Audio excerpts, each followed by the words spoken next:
Oh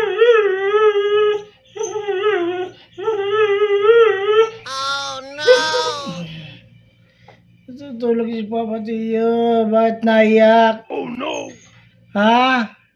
Ba't naiyak ikaw? Ha?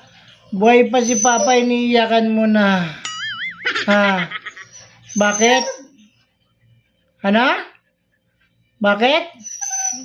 Meron? Anong meron? Tanong.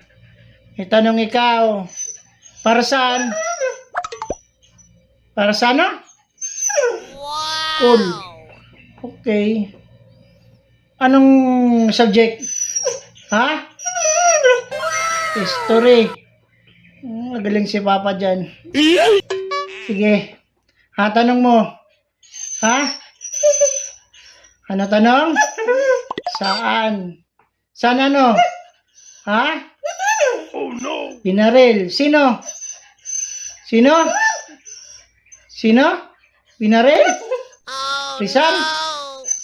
Ha? Saan binaril si Rizal? Ha? Kadali-dali lang. Si Rizal binaril Tiyo sa likod. Huh? Oo. Pailing kagad yung tenga. Si Rizal binaril sa likod. O saan pa binaril?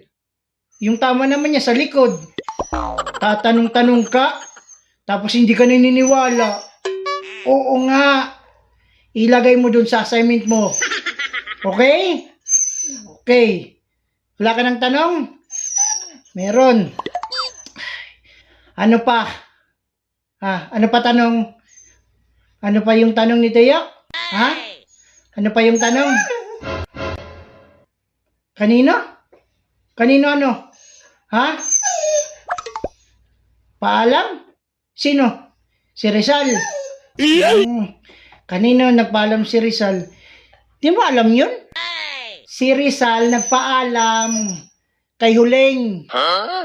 Oo. Hindi na naman naniniwala.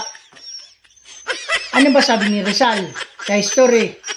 Di ba sabi niya, Huling, paalam. Huh? Oh. Tapos hindi ka naniniwala. Di ba si Huling? Yun lang yung pangalan na binanggit doon. Huling, paalam. Sulat mo dun sa assignment mo. Papasa ka nun. Oo. 101%. Nag-aaral si Papa ng history. Okay? Okay, sulat mo dun. Wala ka ng tanong? Wala na. Tulog ulit si Papa. Okay. Ay, salamat. Natapos din.